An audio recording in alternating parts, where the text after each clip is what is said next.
सोमवार को सीरिया की राजधानी दमिश्क में किए गए इजरायली हवाई हमले के बाद मध्य पूर्व में तनाव फैल गया है। इजरायली एयर स्ट्राइक ने ईरान के काउंसलेट को तबाह कर दिया, जिसमें ईरान की elite force revolutionary guard IRGC के टॉप सैन्य कमांडर मोहम्मद रजा जाहिदी की मौत हो गई।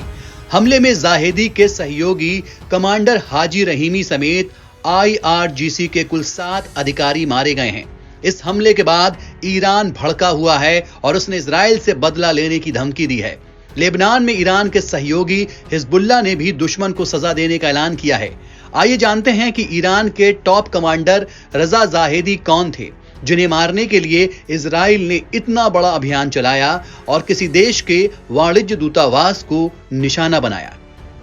फॉक्स न्यूज की रिपोर्ट के मुताबिक अमेरिकी खुफिया एजेंसियों का मानना है कि इजरायली हमले में मारे गए ईरानी कमांडर रजा जाहिदी ने लेबनान में आतंकवादी संगठन हिजबुल्लाह को मजबूत करने में महत्वपूर्ण भूमिका निभाई थी। अमेरिका के वित्त विभाग ने 2010 में मोहम्मद रजा जाहिदी पर बैन लगाया था। उसका कहना है कि जाहिदी हिजबुल्लाह और सीरिया की खुफिया एजेंसियों के बीच संपर्क स्थापित करने के लिए अहम कड़ी थे। इसके साथ ही वो हिजबुल्लाह तक हथियारों की पहुंच भी सुनिश्चित करते थे। जाहिदी रेवोल्यूशनरी गार्ड की खतरनाक कुड्स फोर्स के शीर्ष नेतृत्व में शामिल थे। कुड्स फोर्स पर आरोप है कि इसके माध्यम से ईरान मध्य पूर्व के देशों में चरमपंथियों को मदद करता है। अमेरिका ने इस सैन्य बल को विदेशी आतंकी संगठन की लिस्ट में रखा है। 2020 में कुद्स फोर्स के मुखिया जनरल कासिम सुलेमानी को अमेरिका ने इराक में एक ड्रोन हमले में मार दिया था। मध्य पूर्व और ईरान मामलों के एक एक्सपर्ट बेहनम बेन तालेबू ने फॉक्स न्यूज को बताया कि मोहम्मद जाहिदी ईरान की कुद्स फोर्स, सीरिया की असद सरकार और लेबनान में हिजबुल्लाह के बीच संयोजन में महत्वपूर्ण भूमिका अदा कर रहे थे।